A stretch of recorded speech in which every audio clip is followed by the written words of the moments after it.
Coming up on this episode of Nintendo Cartridge Society. When you wish upon a superstar, it's dangerous to go alone, so the Nintendo Cartridge Society goes with you.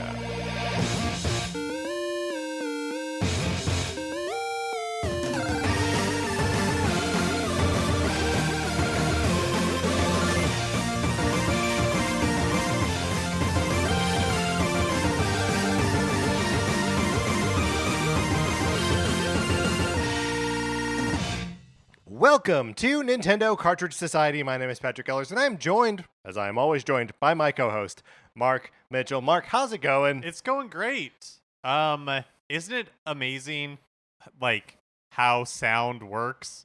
Yes, it is amazing how sound works. Do you want to expound on what you're saying? What do you mean? Like, I was recently at the Griffith Observatory, and they have like on the first floor there, they have like all these little. You go in, and on like the right side, there are all these like discrete little exhibits that are in like little cubbies, right? Like little rooms that there's no like door to them. It's like an open like entrance into the room, and then it's maybe like a like 6x6x6 room, like a small little room in there, high ceilings. But in each of those rooms, there's a perfect place to stand where when you speak, your voice echoes like insanely around the whole room, and like everyone will hear every single sound that comes out of your mouth. Yeah, Griffith Observatory is one of my favorite spots in all of LA. Yeah. It's a good spot, and like it has a lot of weird like acoustic stuff going on. It does have a lot of weird acoustic stuff going on. But what were you talking about? Well, so what I was talking about is like, okay, so we were messing with the wires and everything a little bit before we started recording. Yeah. And it's like it doesn't seem like it should matter if there's like a little kink in the wires or anything, right? Right. Because like, why can't the sound just travel through that little kink? But it does matter. It does matter. Also, like, how is sound traveling through a wire? And I guess it's probably not, right? It's probably digital information that's going out to, or maybe it is sound. I don't know. If you hold your head up to, like, a microphone cable, can you hear the sound in it? Probably not. I don't know. I mean, what if you, like, took one of the, like an old record player with, like, the horn, and you, like, took the needle from the record player and you jammed it into the mic cable, and you listen to that, would that make sound? I don't know. Have you ever done, I know we joked about it before when we did an episode for a Nintendo Direct and we were separated and you didn't have your computer and everything. About getting together the old like tin cans and like stringing them up. Yes. Have you ever done that? I don't think so. I don't really have any memory of doing it. I didn't have like a sitcom neighbor growing up, where But you had a bunch of siblings though. Like that's true. No, I don't remember ever doing the can thing. I don't ever remember doing the can thing either. Although I think we probably did it with like solo cups or something as like part of a class project. Right. That feels real. Feels like a real memory. Is it? I don't know. Okay. Yeah. Are you Googling your memories? Yeah. That's right. I put all of my memories into Google Docs. Smart. And now I'm Googling it. But I'm not finding anything helpful. What I was Googling was, does sound travel through tin cans? Sure. And I don't know. Even after Googling, I don't know. Right. Well, conclusive proof that we're always going to bring like the most hard-hitting and substantial content to your ears. If you would like to support this hard-hitting and substantial content, you can go to patreon.com/Nintendo Cartridge Society if you feel like kicking us a couple bucks. For those people who subscribe at the 8-bit or 16-bit levels, you get access to NCS Detective Club or NCS Goes Broadway, which is a series that we are embarking on now, where we are talking about some of our favorite musicals and some musicals that Mark hasn't heard yet. Yeah, that's right. We are doing the last 5 years for our episode that we'll be releasing in August, a show that I love and that Mark has virtually no familiarity with, so it's going to be a fun conversation. There is a movie version of it that's available, and also a couple different cast recordings. So if you are interested in any of that, you know where to find it on our Patreon, patreon.com/Nintendo Cartridge Society. You can also join our Discord. Discord is where everyone is hanging out, talking about Nintendo stuff, getting into the minutia of what's happening in a Splatoon Splatfest, and making fun of us for messing stuff up on the show. Probably, I don't know. I try not to read those, but no, feel free to discuss whatever happens on this show. All you gotta do is email us at NintendoCartridgeSociety@gmail.com, and we will send you an invitation. Mark, I've received several emails from people showing me where they have Super Mario Oreos available in their local grocery stores, which I was not able to surprise you with last week. That's right. So thank you to everyone who has sent me pictures, who's offered to get them on Amazon. I know I can get them on Amazon. For whatever reason, that feels like it's cheating. I want to encounter them in the wild. I know. Well, when there was Patrick, I know what high we're chasing. Yeah. And it's the high of seeing the Super Mario Brothers Odyssey cereal back from 2017 in the stores, because that was easy to get. I didn't do anything special. No, it just walked right in. Bought 3 boxes. Of what is effectively Lucky Charms. A cereal I would never eat normally. Did you eat them? What did you end up doing with them? I'm sure I ate them, yeah. I must have eaten it. Yeah. I don't have any memory of eating it. I don't have any memory of eating it either. For whatever reason, I assumed that we gave you one of our boxes. Maybe? That Sarah was at the store, saw them, and was like, oh, I got to get a bunch of these. Yeah. And then we kept one. Did you keep one? For a long time, I did have one. No, but you got rid of it. Yeah. Oh, because I don't have it anymore. Then. Yeah. Okay, I moved that makes twice sense. since then. Yeah, then that makes sense that the Super Mario cereal box would not survive 2 moves. 1, maybe 2. But why didn't I should have at least. Maybe I did. Cut out the amiibo part of it. Yeah, I mean, yeah, probably should have. I mean, that's really, it's like the first disposable amiibo. I wonder how many still exist. Well, there's those amiibo cards, right? Yeah, but I mean, do you think of a trading card as disposable? Yeah, that's a good point. But it's like a cereal box, it's made to be destroyed. Yeah. Yeah, why didn't I just collapse the box? I don't know. Yeah, I don't know either. That's what I did. We'll never know. It's in my cabinets up there. All right, Mark, no more screwing around. We've got to put Disney characters in Nintendo games because there's a new Mickey Mouse game. Let's get into it.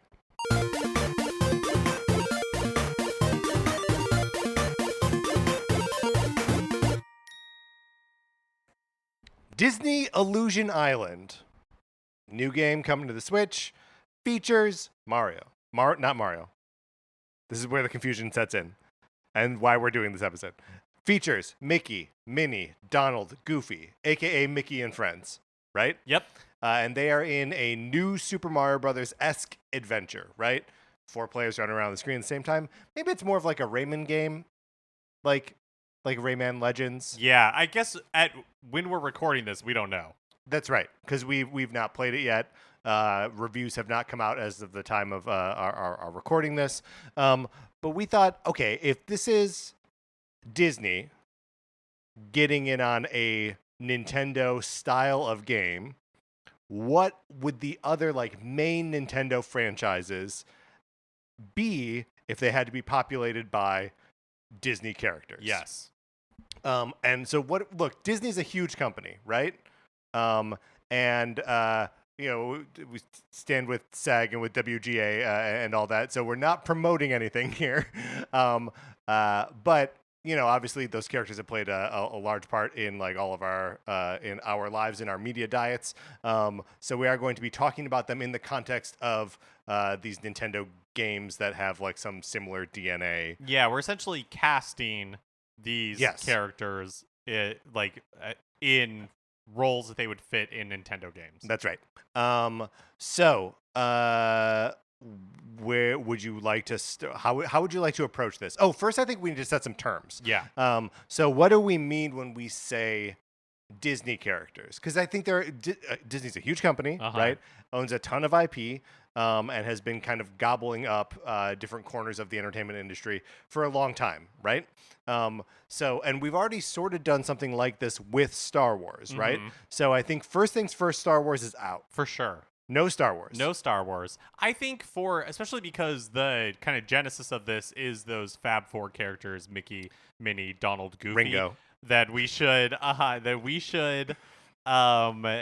stick to a strictly like Walt Disney diet. Okay. So like Walt Disney, so every like Walt Disney like animated feature, that all counts.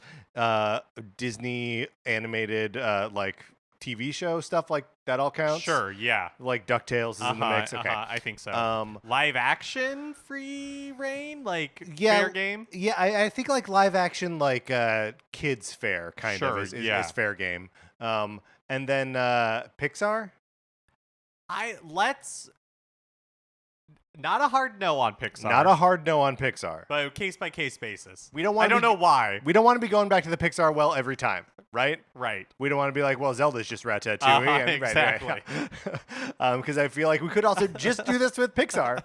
They've made like 30 movies. And why would we want to step on the toes of a future episode? Right. But also, I don't want to leave Pixar off the table because like we're gonna get to a racing game and there's cars, so like that's an easy one. And Marvel, no way. Yeah. Marvel, no. Marvel, no way. And I'll also want to say like any other like Fox first property is also no way. Like no Xenomorphs, no Ridley. Yeah. No. Also, I guess like no when Miramax was owned by Disney, so no like none Pulp of that. Fiction, right. No Tarantino characters.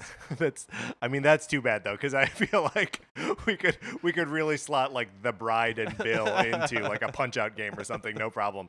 Actually, that would be great because you just go down the list of like the people she needs to get revenge on. All right, that one we are allowing, and that's the example. No like Fox animated projects either, because like no Simpsons. Oh yeah, no Simpsons. No like Titan AE. That's right. Right. Yeah. Which is don't come at me with what would that even be? Okay. Okay. Bring receipts. How dare I forget Titan AE? I'm just saying, don't impugn my ability to remember bad movies. All right. So what we have done, we have a exhaustive list of every Nintendo franchise that we could think of. But we were like, what we want to do is we want to hit some of like the main ones, right? And so we've got 8 of like main Nintendo series outside of like the Super Mario Brothers series, because we feel like that's been covered with Disney Illusion Island. And we'll cast them for let's do maybe like 4 of these, and then we'll do a random number generator, and then another like 4, and then another random number generator.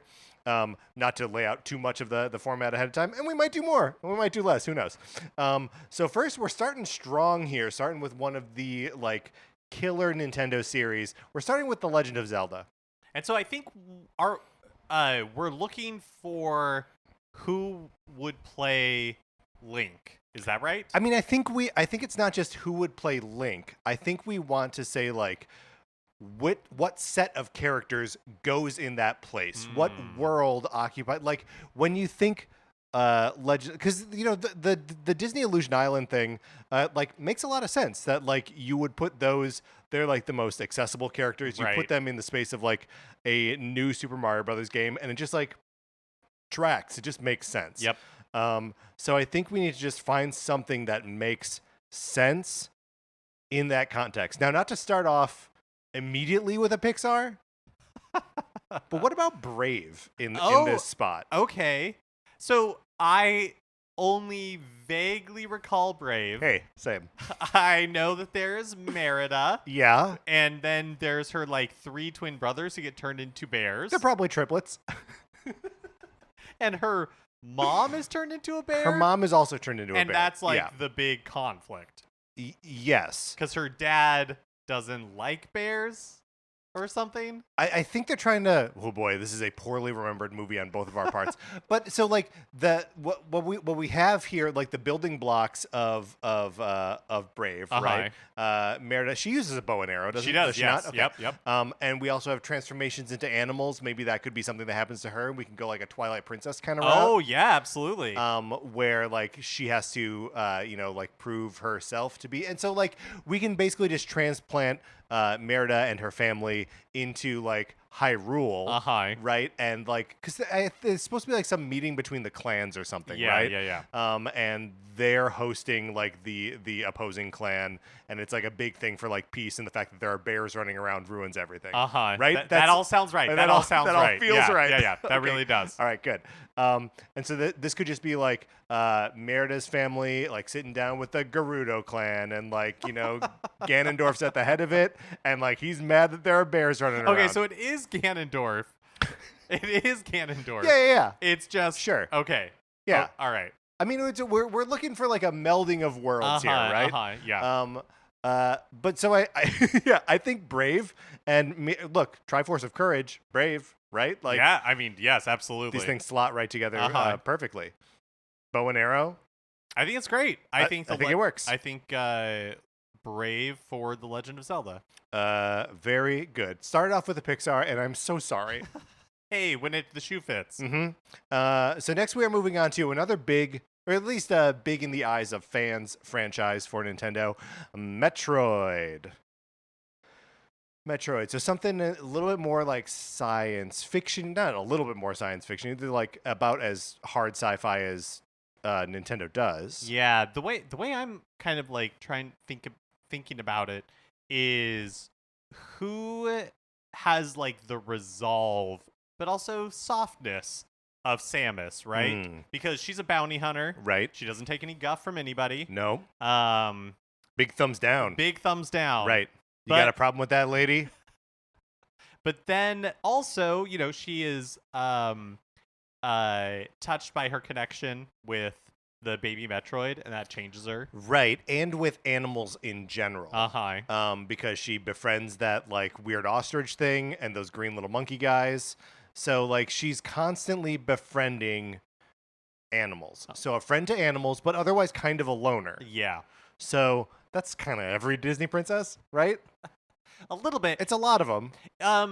So this one doesn't really touch on the animal part of it so much. But what about Mulan? Okay. I feel like she has. She's got a couple animal buds. She's got that horse. She's got Mushu. She's got a cricket. Yeah. Whose name does Cricket have a name? I don't know. He doesn't speak, which doesn't mean he can't have a name. The reason I think she's a good pick for, or what my pitch, I guess, for Samus is that I feel like Mulan has like incredible resolve, right? Yeah. Like in another life could be a bounty hunter in space. Absolutely. The one place where I will kind of push back is that like, and I guess we do see this in Other M, but like Mulan is part of an army, right? She's a soldier in an army, and Samus is largely a solitary. Yeah, that's figure. True. That's true. And it does like Mulan in the end comes down to like just her against like the Mongol army, but like she's so much like she's one of the soldiers. She's one of the guys. Here's okay, which Samus is in Other M though. So let's put a pin in Mulan because I have another pitch. Okay, and this one's a little wilder. Let's hear. But it touches on your. This is Mark Mitchell's Van Wilder. This is a true outsider, a loner, a friend to animals. Okay. And we're talking, of course, about Lilo from Lilo and Stitch. Oh my God! And you're telling me that if you didn't ask, like, if Lilo didn't set her mind Holy hunting down some like space pirates. Oh my God! That she wouldn't do it. I'm pretty sure she would. This is fantastic because I can also imagine like Lilo, and look, I know there's the extended universe beyond like the original Lilo and Stitch movie, but you could imagine a world where like Intergalactic Child Protective Services takes her away from her sister, and she is raised by Chozo aliens, right? That's right. That's right. And becomes like hard as nails, even more so than she already is, and then like. Yeah, it has to go and like wipe out all the other experiments. Stitch is 626. So 625 that need to be hunted down. Yeah, to be blown to bits. That's got to be the premise of one of the animated series, right?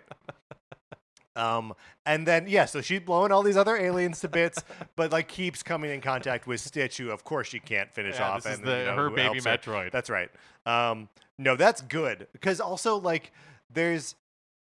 I'm just like thinking about when the Metroid at the end of Super Metroid is enormous and it's like sucking all your health and then it like pulls away and it's like, oh wait a minute, you're you. And it has these little like like screeching noises where it's like. And you're imagining it saying Ohana means family. Yeah, and family means no one gets left behind or forgotten. Yeah, that's good. Also, I would love to see a Metroid put on like a little Elvis wig and like play a guitar. Yeah. That'd be cute. I think that'd be cute. I mean, a Metroid in a wig is just a dream. No, I think that's so good. Why have we not seen a Metroid with hair? All right. So Metroid is just a Lilo and Stitch sequel where things have to get a little bit dark first. Hey, it's like the Empire Strikes Back, the Lilo and Stitch series. That's right. All right. The Temple of Doom. Yes, that's maybe more accurate. Yeah. Is the Temple of Doom. All right. Next up, another big Nintendo franchise that has now actually been dormant for a little while. Star Fox. Yeah. So another like spacefaring adventure, which doesn't mean that we have to go with like sci-fi. Disney characters, but they're not off the table here. We need like a team, right? Yeah, we need a team of characters, and a team of characters that's like a little bit outside the. Here's the first thing that comes to mind. Yeah, it's like a Beauty and the Beast side story where it's like I'm listening. Like Lumiere is the leader of the team. Okay. And Cogsworth yes. is Yeah. He's like the peppy. That Feather Duster can be. We can get Slippy out of there and put the Feather Duster in there. And then who's the Falcon? Who's the like sarcastic jerk? Maybe that's Cogsworth. Maybe. Yeah. Well, because maybe that is Cogsworth. We do need a peppy like.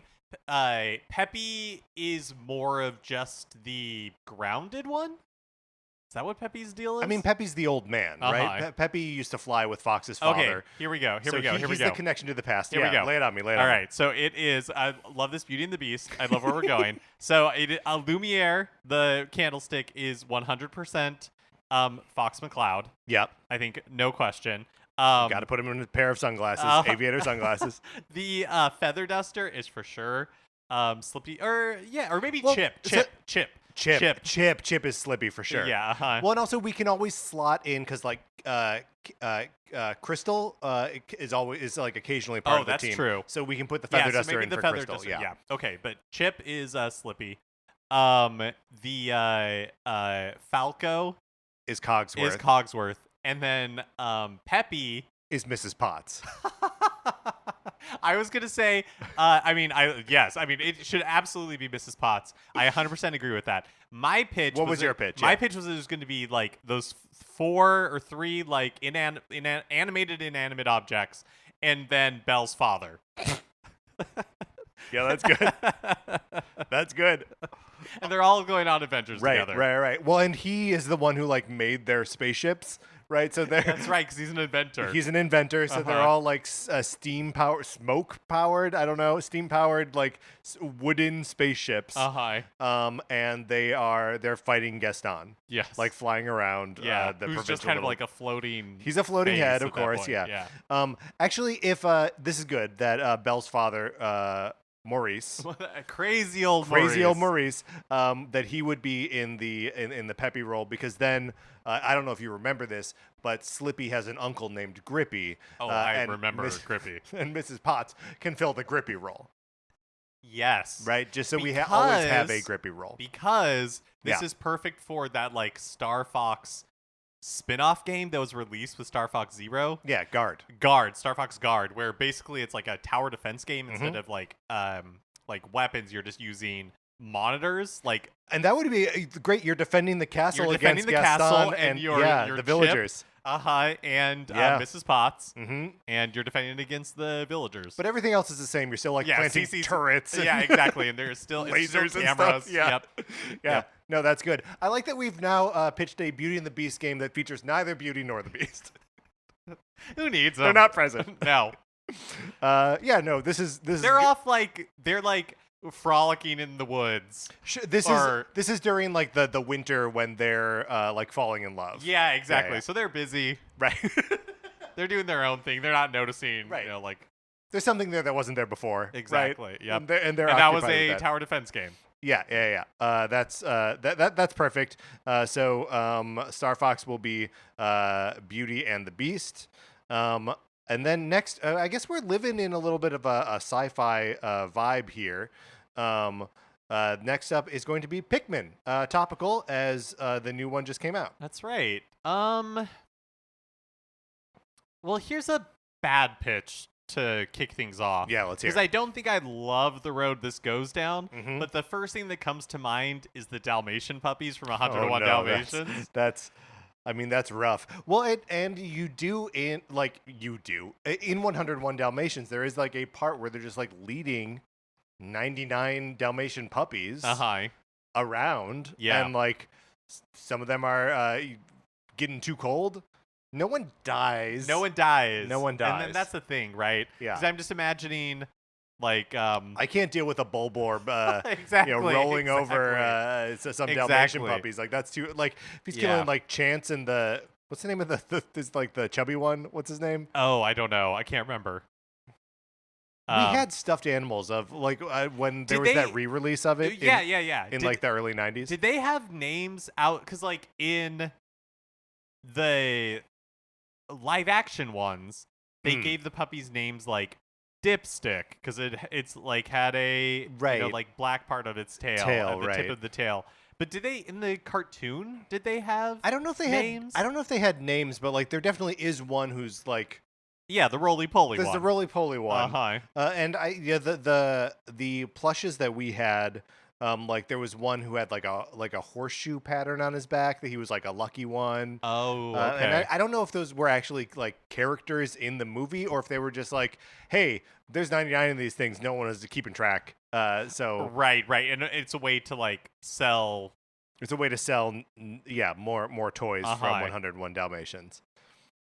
Okay, but I think we're leaning away from. We're leaning away from it because I'm just not comfortable with the idea of killing a bunch of puppies. What about some? Okay, stay with me on this. It may be a bad pitch. What about Cinderella related?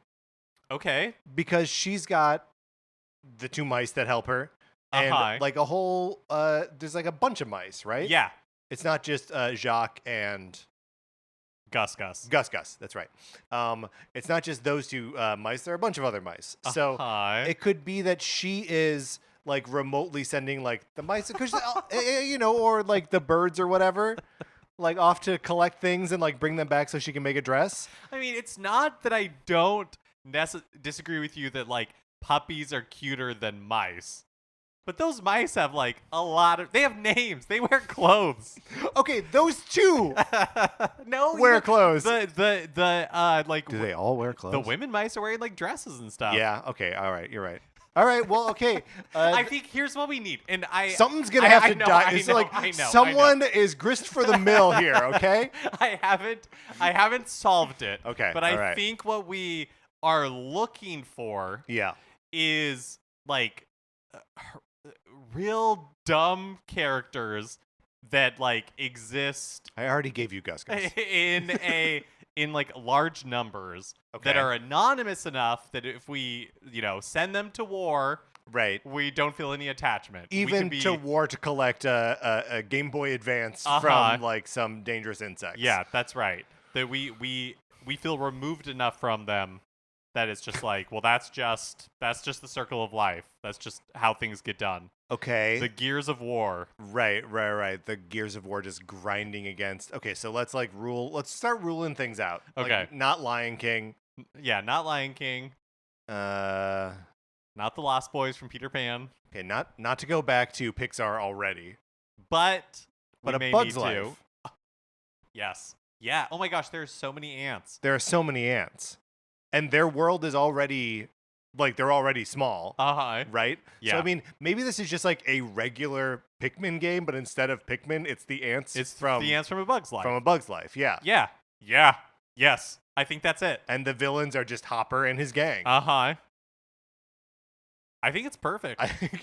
Is it too perfect, though? I feel like we just found another thing where, like, there's a bunch of small guys. I feel like the linchpin, and I'm not opposed to looking elsewhere, but I feel like the linchpin is that it's a bunch of small guys, that we don't care about. We really don't. We care about 2 of them. Uh-huh. 3 of them, I guess. We care about Dave Foley, Julia Louis-Dreyfus, and then the little and one. Dot. Dot. I think is her name. Flick, Princess. What's her name? I don't remember. I don't remember either. I guess we maybe care about the Phyllis Diller. The Queen. The Queen, yeah. Okay, I'm looking it up. Flick. Princess Ada. Princess Ada. It's Hayden Panettiere as Dot. No way. Yes, that's true. Wow. Future Nashville star. Yes. Hayden Panettiere. The same. Best character from the Scream franchise that doesn't originate in the first movie. Kirby. This actually has a stacked voice cast. I don't think I really realized that. Kevin Spacey. David Hyde Pierce is Slim. Madeline Kahn was Gypsy. Yep. Dennis Leary is the ladybug. You got Roddy McDowall in here. Ashley Teasdale. What? As who? The leader of the Blueberry Scouts. Wow. So they were like calling their shots here and being like, Ashley Tisdale and Hayden Panettiere, people who won't be stars for like 10 years. Right. When we're casting them in A Bug's Life? Yeah, when they were just incredible. Little. Okay. I feel like Richard Kind? Richard Kind is in it, yeah. I feel like it's A Bug's Life. It's the one that I feel best about. Right. Here's another pitch that I don't feel great about. Okay, but let's hear it. Yeah. Is Monsters University. Okay. And there's just like we're still back at Pixar. There's just all these like background monsters, you know? Sure, yeah. And you're like, I don't know, send the foot guy out there. That's fine. The guy who's just one big foot? Or does he have many feet? I don't know. That was just an example of what could exist in the background of that movie. Here's the thing. I don't necessarily want to trade a Pixar for another Pixar. Okay. Which, by the way, this Pixar episode that we could have been doing, we're no longer doing it because we're doing it now, kind of. Okay. Here's a totally different type of pitch. Okay. Where instead of it being like micro-sized, like A Bug's Life would be, what if it is similar mechanics to a Pikmin game, but it's like regular-sized everything. Okay. And it is the 7 dwarves. Okay. And all their other like dwarf kin. Okay. So they've been reunited with their they rescued their kin from the mine that has been overtaken by the Balrog, I assume. And Snow White is sending them out on missions to collect like non-poisonous apples. Yes. Yeah, exactly. And I do like the fruit connection that there's, although the bugs in A Bug's Life are collecting food too. Right. I think we just got to go with A Bug's Life. I think it's the cleanest. I think it just makes the most sense. I'm a little bummed that we've burned through so many other examples in trying to narrow this one down, but I think this is right. I think A Bug's Life is where we want to be. Yeah, I think so too. We've done 4 big Nintendo series now. Should we go down to the random number generator? Yeah, let's do it. And pick from our list of 56 different Nintendo franchises that do not include the 8 big ones that we are definitely going to do. Mark, are you pulling up a random number generator? I am, yes. Between 1 and 56, and the number is... I'm getting there. That's all right. 6. The number is 6. The number is 6, which of course is Animal Crossing. Oh, this one is difficult. I mean, it is difficult, but it is also... They made this game. It's called Disney Dreamlight Valley. Well, I feel like that's a little... I mean, yes, they did. But I feel like that's a little bit different because Animal Crossing is not a mashup. Animal Crossing is one, like, world. True. And so I feel like if we were going to do... I feel like we could still do Animal Crossing, knowing that Disney Dreamlight Valley is out there. But I think we just need to think of like, a single franchise that is populated by a lot of... like Zootopia or something like that. Sure. I mean, that's like a direct animal connection, which might be too literal, but something like that. You know what I mean? Big cast of characters. Right. So I know we already did Beauty and the Beast, so we're not going to go back to Beauty and the Beast, but the same kind of idea of like a provincial town that is populated by a bunch of people, and like, you know, you wake up in the morning and what do? You like go check out what's happening at the bookstore. Right. Because like that's the only thing to do in this town. But so something like that isn't that. Okay. What about Encanto? Okay. So now I know there's a lot of like like magic and stuff around the Madrigal family, but like it's also really about like the house and like the area around it, And all like that kind of like community. It's a very isolated, like magical community. yeah, exactly. Yeah, that's really good. So like you could still get some of the like stranger like goings on, and like you'll be like, ooh, which member of the Madrigal family is like coming down to visit us today? And be like, oh, it's Gulliver again. But you know what I mean? Where like you could spend some time, and then like when the big strong one is around, then you can like move boulders around that have been like impeding your progress. Yeah. I think it's probably Encanto's probably the way to go. I think that's a really good pick. Okay, great. That's good. I was starting to get nervous there. I didn't know what to do. Okay, now should we return to our like list of big surefire Nintendo franchises? Okay, great. So next up we've got Splatoon. Okay, so what are the things in Splatoon that we would want to hit on? Because of course there's like the inking, right, and all that kind of stuff, but there's also a big focus on like idols and music and music I think is important. But there's also like, I don't know, there's Splatoon is so strange in its lore, right? Because it's a post-apocalyptic Earth where the children who are around are like play acting war, right? For fun, which are kind of like reenactments of real war, from back in the day. Is this Peter Pan? Oh. Like, are the Lost Boys not just enacting some sort of like play war? The pirates don't know that it's play. The pirates think it's real, but the boys are just having fun. And it, like, if you got dropped into a match and it's like Lost Boys versus pirates, like, or even Lost Boys versus Lost Boys, right? Yeah, that's true. And I don't want to say Lost Boys versus Indians, because the less we say about that, probably the better. Lost Boys versus mermaids, though. That's good. Yeah. The only thing I don't know. I'm trying to think of like if the there's not a lot of music that fits into that, right? Right. Like, and the idea of like winning by making a mess isn't really present in that. All it really has is like the play acting war. Which is I mean, a big part of it. It's a big part of it, but it's also kind of an esoteric take on it, right? That like that they're play acting war, like they're also just like spraying paint around, you know what I mean? Like what's another franchise or another movie? Doesn't have to be a franchise, right? I mean, do we want to like go the fish route? Like, is this like a Little Mermaid thing, or like a Finding Nemo thing? And I don't know what that means yet, right? Yeah, because I mean, maybe like all the stuff that we've mentioned all are hallmarks of Splatoon, but maybe the aspect that we should be focusing on for this exercise is like, what would be a movie or characters that could like support a fun 4-on-4 like multiplayer, competitive multiplayer game in like what is still effectively like a mostly not violent exactly context. Which there could be, I mean, if we do go the Little Mermaid route, Sebastian would be the idol. Yes. Right? Well, I feel like Sebastian, a reluctant idol, perhaps. Sure. I don't feel like, but yes. Right, but he came to the fame gradually enough that now he's just like used to it. It's how he lives his life. But I don't know if that makes enough sense for like the thing that we're talking about. Okay, well here's a pitch, and it's taking us outside the realm of animated movies, okay, and into the realm of live action. Okay. But what if it's The Mighty Ducks? Okay, all right. Now, you don't have... Dude, I mean, because ice hockey is on our list of, like, the random... If we randomly select ice hockey and the Mighty Ducks is off the table...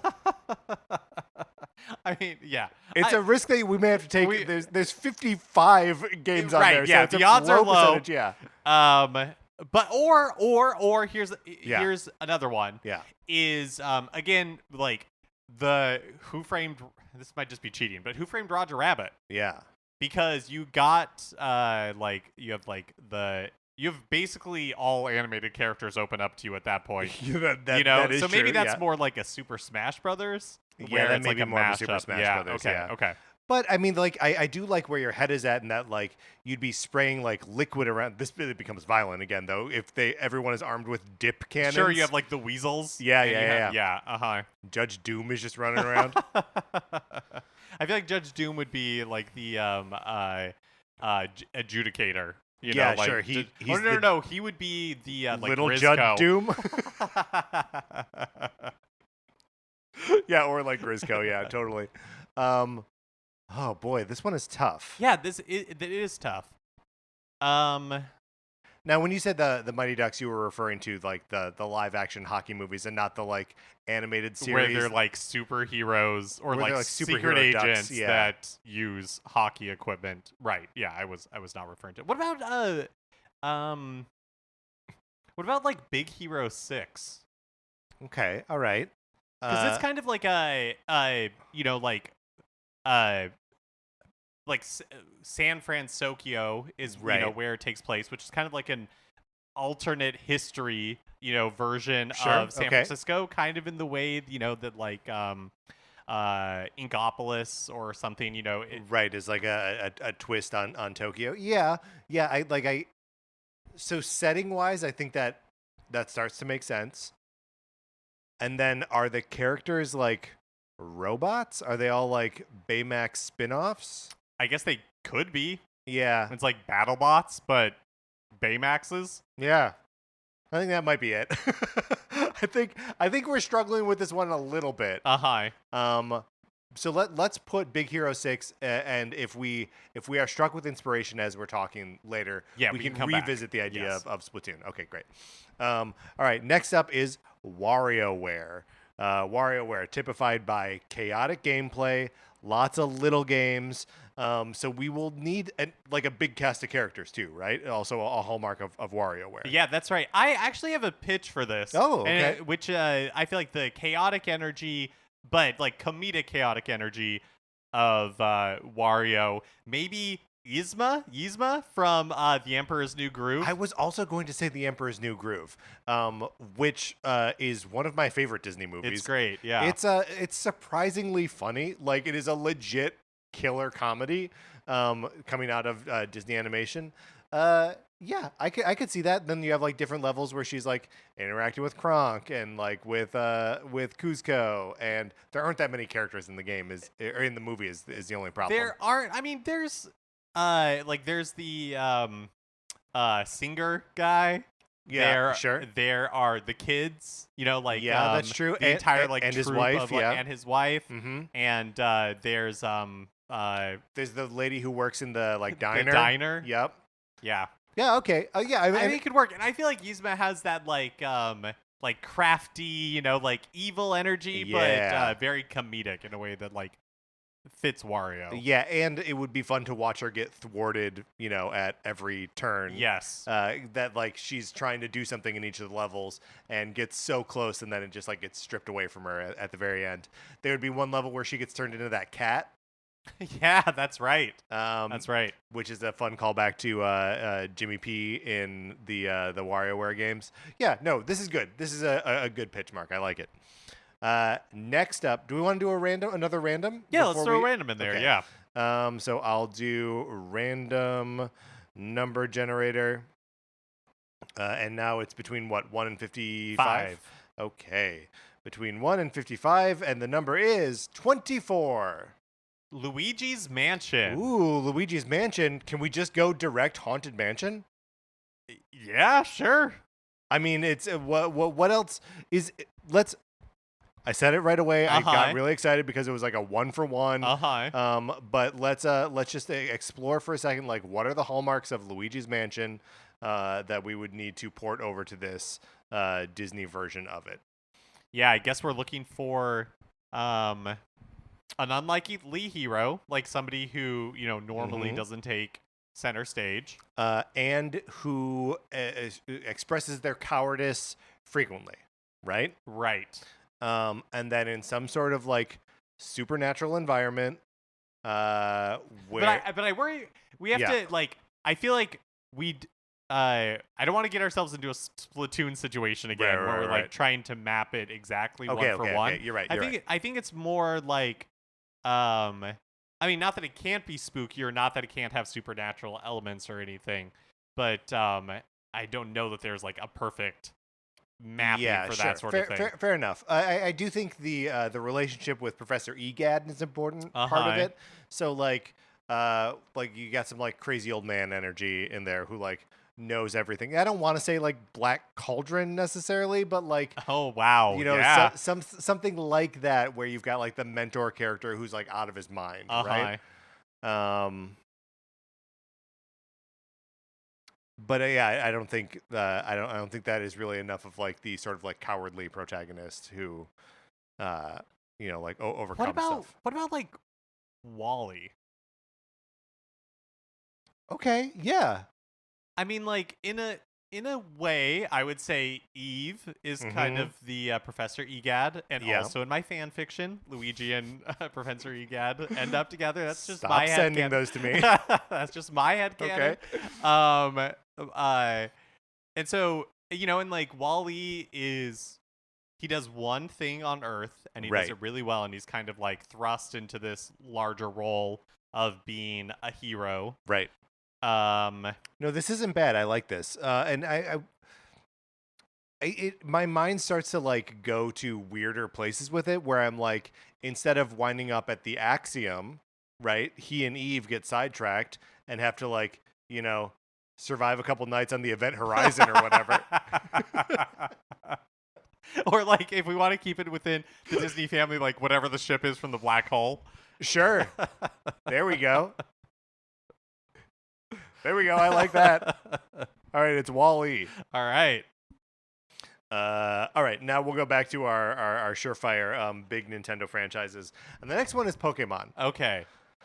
So this is another thing where we have to let ourselves be fine with the idea of making animals fight each other. Maybe this one, and we're going back to Pixar. Maybe this one is Monsters Inc. Yeah. Because we got a lot of different monsters with a lot of different abilities. It's true. And they all have, like, strengths and weaknesses. Man, and, like, the concept of, like, the Pokeball being, like, the doors. Where, like, they're just, like, waiting to, like, go out and fight, and then they go back to, like, Monstropolis. Right. Like. And then they're just, like, chilling, eating monster sushi. Yeah, that's right. Going on dates. Getting a new car. Monsters, they're just like us. Yes. Didn't they have a short called like Mike's New Car or something like that? I would believe it. Okay, all right. Yeah. I like this. I like this a lot. And also, like, if you wanted to do like Monsters Incorporated / Monsters University, because like there's been like a school component to like some of the Pokemon games. Yeah, right? sure, especially recently. So and there's I haven't seen it, but there was that Disney Plus series that maybe also expanded the world in some way. Yes, I watched some of that. So maybe it's just the Monsters Inc. universe? Yeah, I think it's Monsters Universe.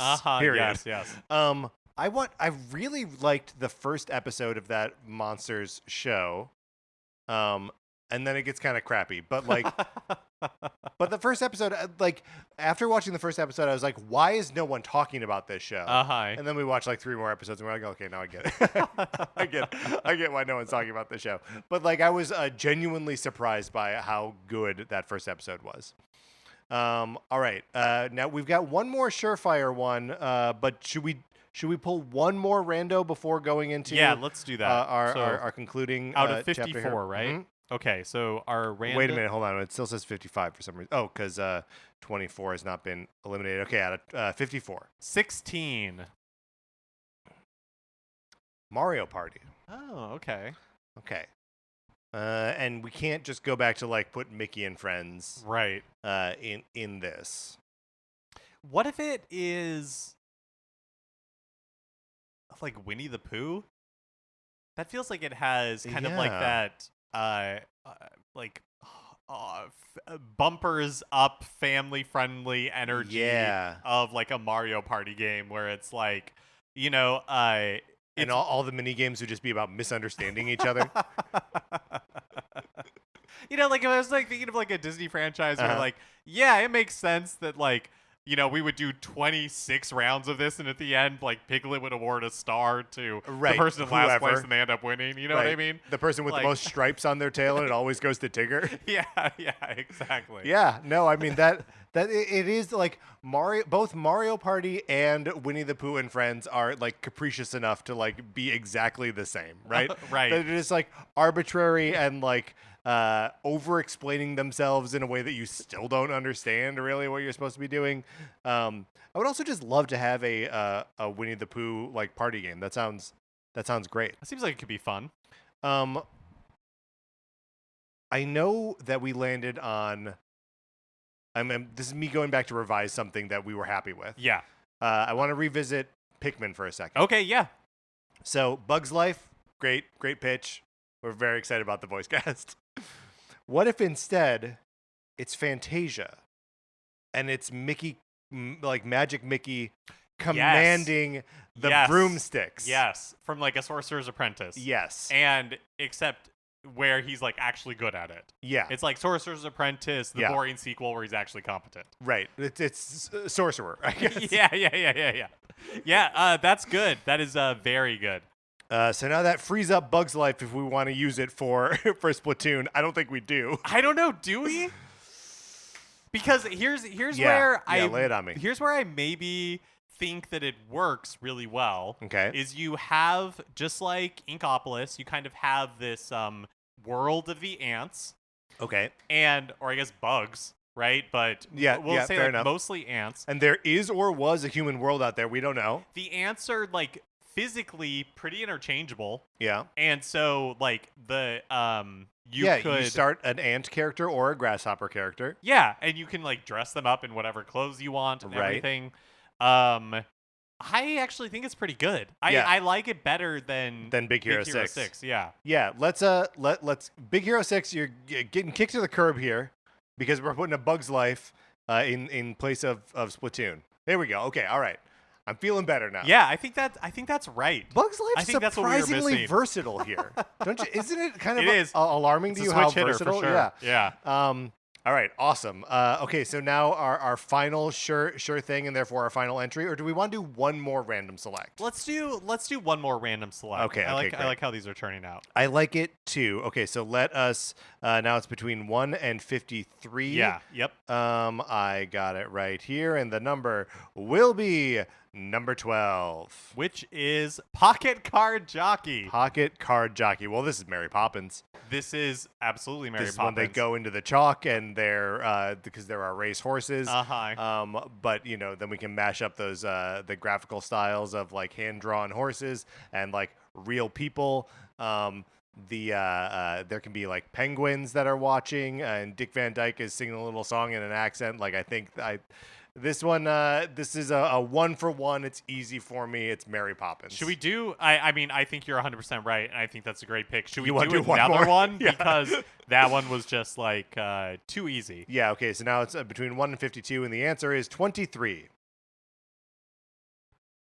Yoshi. Well, technically, it would be Advance Wars because I forgot to erase the Pocket Card Jockey. Okay, well, so like kind of spoiler that our last surefire one is Fire Emblem. Yeah, do we want to do Yoshi? Let's just roll again. Let's just roll again. It's look, we've been outsmarted by our own system. Number 49. Earthbound. Here we go. The Mother series. Here we go. I got a pitch. Okay. Turning Red. Fun. So very fun. You get because you already have like a core cast of 4, right? That are like best friends. Something weird is happening to them. They live in like suburban wherever. I know it's like Vancouver. Where are they? I think it's Toronto. Okay. I knew it was Canada and I knew it was a city, but I couldn't pick the right one. And they have these like goals of it's just like seeing the what's the name of the like the like Blues Brothers analog in Earthbound? Oh, right. that they want to see that boy band Uh-huh. in the same way, and then get like pulled on some like greater adventure. That's great. Main That's character so has good. these like You're hidden like powers. knocking these out of the park. I think we need to do another random one. All right, let's do it. Yeah, you're on a roll. All right, great. Now between 1 and 51. Yep. I'll let you participate in this at some point. Number 9, which is Duck Hunt. Duck Hunt. Here we go. Back to murdering Disney characters. There we go. Duck What Hunt. would Duck Hunt be? Yeah. Hallmarks of Duck Hunt. You're shooting ducks and there's a dog who laughs at you. And yeah. I think that's it. Okay, this is not perfect. Okay. But few things in life are. So just keep that in mind as I'm right. about to say Uh-huh. Robin Hood. Because there's that whole like archery tournament Okay. where they are not like you're not shooting the dog or whoops. How did you play Duck Hunt? You're not shooting. Mark's got dog murder on the brain. Yeah, It's sorry. the theme of the episode. You're not shooting the ducks, You're but shooting targets. But do you remember that during the tournament, I think like because Prince John is trying to cheat, they like put birds in the targets that way they'll like jump up or like move. So that way, even if an arrow from is that what happens? yeah, like because so that way even if he's cheating, Yeah, okay. Because so I even if hear an arrow you. like is off, that like the target is like moving into place. Right. To because who is it? The sheriff of Nottingham who's like participating against Robin Hood, who's dressed up like a stork. Right. Yeah. Right.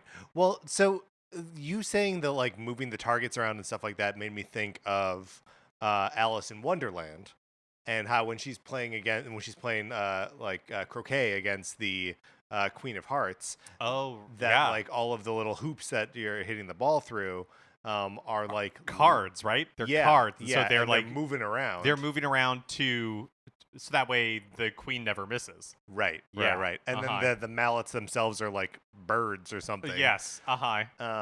But and the balls are like those little they're little like hedgehogs. things. Yeah. I don't think that actually applies to what we're talking about here, but no, I think your pitch is probably the Robin Hood pitch there is pretty good. What's another? I mean, we have that, but like, what's another Disney movie where you're shooting things or like things are targets? So there's the other like when I think of a Disney movie with a hunter in it, my mind goes to The Fox and the Hound, which like is too sad to map onto a game where you're just joyfully hunting animals. So maybe that's no good. But you would play as the old man, the dog would be Copper. Yeah, no, I'm following you. Yeah. I mean, by that road, are we just talking Old Yeller? I mean, let's just call a spade a spade. Sure, right. It's just Old Yeller. All right, put it on there. Duck Hunt is Old Yeller. That's a Disney movie, right? It is, yeah. It's a Disney production. Old Yeller, come back Yeller. He's the best doggone dog there was a in whole the song West. here. It's good. All right, now for our finale here, we are going to go with Fire Emblem.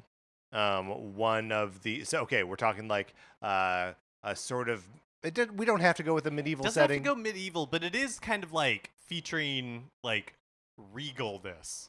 It's a cast of characters that has airs about them. Right, and I feel like we need to have there needs to be some like political intrigue. Yes. Right? Like it can't just be like it was like a kingdom like look, would a Fire Emblem game set in the world of like Aladdin rule? Probably. But like there's not another like there's nothing political happening there. But what about Frozen? Yeah. Because, there's the Arendelle. Right? And Anna thinks she's in love with Hans, but Hans is just like doesn't care about it. Doesn't really care about her at all. Right.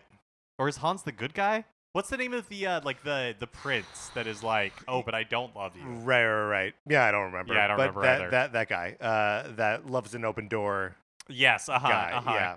Yeah. Is Hans the good the one who's hanging out? No, that's Kristoff. So I think it is Hans. Okay, it is Hans. I think it is Hans. Great. Yeah. There's some there's some like connective tissue between Frozen and like another Disney movie where it's like, do these exist in the same world? And now I can't remember what that is. Is it Tangled? Might be Tangled. That's the only. I don't know. That's the only. Is it because like somebody from like Tangled's kingdom shows up in like a crowd scene or something like that? It's something like that, or there's like it's something about the way that their parents die that is like could be connected to one of these other Disney movies, and I wish I could remember what it was now. But I mean, we could do Tangled versus Frozen as like, and that's like the versions where either you pick the Tangled route or you pick the Frozen route. But like, what would be really cool about like the Frozen Fire Emblem game is that like you'd probably play as Elsa, right? Right. And that like she would get in places where she could use her ice powers to like freeze the army in place. And then the soldiers of Arendelle would like be able to take extra turns on them or something. Yeah. Or she's the villain. I guess it depends on what route you go down, right? Yeah. You got this fighter with Rapunzel's hair? That's terrible. Because there's also the world where like Elsa is kind of just that like mythical dragon character or like, you know, dragon goddess that she's like the incarnation. You know what I mean? Like, yeah, totally. Like a lot of Fire Emblem games have some sort of version of that. Frequently, that is the player character. Yeah, you're right. You're right. That's Corrin. I was just thinking of Three Houses where that's not the case. Yes. Kind of. Yeah. But you are also. You are. Right. Okay. So I don't want to lose the tangledness of this one either. Because I think they both work. What? Oh, and so you're saying like the connection between the two makes this that would provide us with the justification. The justification, yeah. Okay. Because if nothing else, we want this episode to be grounded in reality. Thank you. Okay, so this is a greater conspiracy theory that connects a couple different things. So new theory connects The Little Mermaid, Frozen, and Tangled in a tragic way. Okay. This is from June 9th. Holy cow. What? This year? What's happening? Okay. How's the theory go? This is a lot of like wind up to what a theory is. I'm on InsideTheMagic.net just so everyone knows where I'm getting this awful garbage from. Starting with Frozen, the theory states that we all know Elsa and Anna's parents died in a shipwreck. The film's director confirmed that they had been traveling to attend Rapunzel and Flynn's wedding. So that's okay. That's, I guess, been confirmed. Rapunzel and Flynn are also spotted at the coronation of Elsa. Okay. Did not know that. This is where the theory gets interesting, as Arendelle is in Norway. This means that Anna and Elsa's parents would have traveled by boat to Germany, where Rapunzel's kingdom is. That would mean that the shipwreck took their parents would have gone down in the ocean by Denmark, which has also been established to be The Little Mermaid takes place in Denmark. So the shipwreck that Ariel swims by at the beginning of The Little Mermaid would have been the ship that took Anna and Elsa's parents. I refuse to believe would have been, but could have been. Could have been. Yeah, the rest of this I'll buy. Right. No, but look, if Rapunzel and Flynn are at the coronation of Elsa, then that's irrefutable proof that those are kingdoms that like exist together. For sure. So this is we can incorporate Little Mermaid into this if we want. But even then, I feel like there's already political intrigue within the Little Mermaid. There's like, what happened with Ursula? Why is she an outcast? She has some kind of relationship with Triton. Oh yeah, that like is not truly explored there. But I feel like that's its own thing. Yeah, it's gonna be too messy. I mean, that is for sure like a Fire Emblem-esque game could exist in that. You know what that is? That's the last wave of DLC that comes out like 6 months. That's after the game comes out. Yeah, totally, great, totally. And then you can play as like Legs Ariel in. She like joins your party in the game. Yeah. Okay. Perfect. Okay. So Fire Emblem is Frozen crossed with Tangled because canonically. According to the film's director, according to InsideTheMagic.com. Net. And according to the movie itself, I mean, we should check. Oh, you're right. No. You're right. Right. According to the movie itself, because Flynn and Rapunzel are at Elsa's coronation. So it's in the text. Yes, that's right. And then potentially, just as like a bonus, a little bonus. Right. The Little Mermaid, swam by right the death place of Anna and Elsa's parents, which is just like a fun little Easter egg. Right, just a watery grave. Right. So characters from The Little Mermaid could show up in like the final DLC of this exactly. Frozen Cross Tangled. And whenever you choose to play game. it, like after that, then you can use Ariel in the rest of the game if you haven't finished it yet. For sure. Is it just Ariel who becomes like an extra playable character, or like do you also get like Triton? I feel like who's the best warrior in the Little Mermaid universe? It's got to be King Triton, right? It's got to be King Triton. I feel like if you can't walk on land, and this just feels terrible coming out of my mouth, but if you can't walk on land, I don't know that you can be in a fire, like attack, like a fire emblem? Well, but what if that's the thing? What if there are like rivers and stuff, and like if it's underwater? Well, I was gonna, yeah, sure. If the whole thing's underwater. And Elsa is like made like an ice bubble. Oh my gosh. Yeah, okay, that's good. Should we recap what we've come up with here? Yes. All right.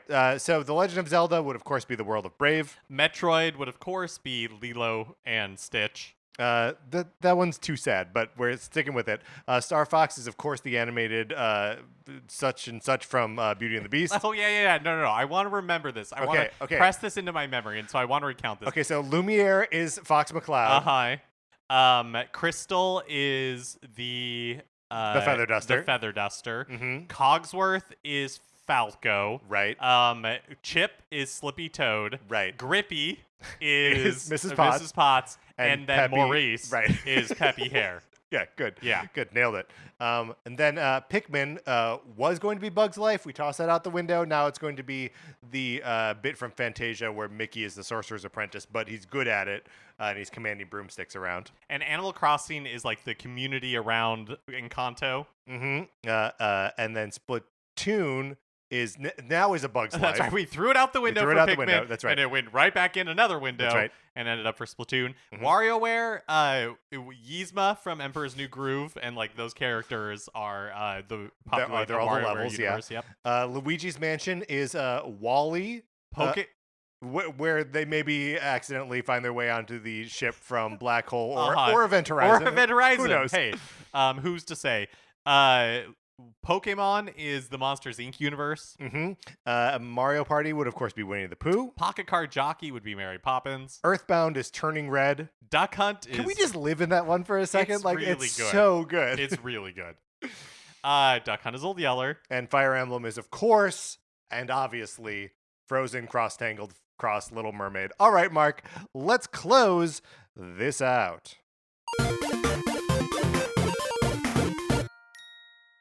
All right, that's going to do it for this episode of Nintendo Cartridge Society. You should join our Discord because it's a great place where people will be debating how well we did this for sure. And if you have any other suggestions for Disney and Nintendo like mashup kind of titles, you can hop in there and tell us about them.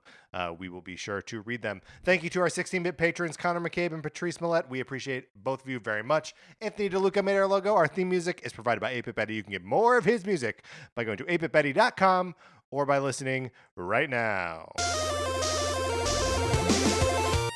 For my co-host, Mark Mitchell, this is Patrick Eller saying thank you for listening.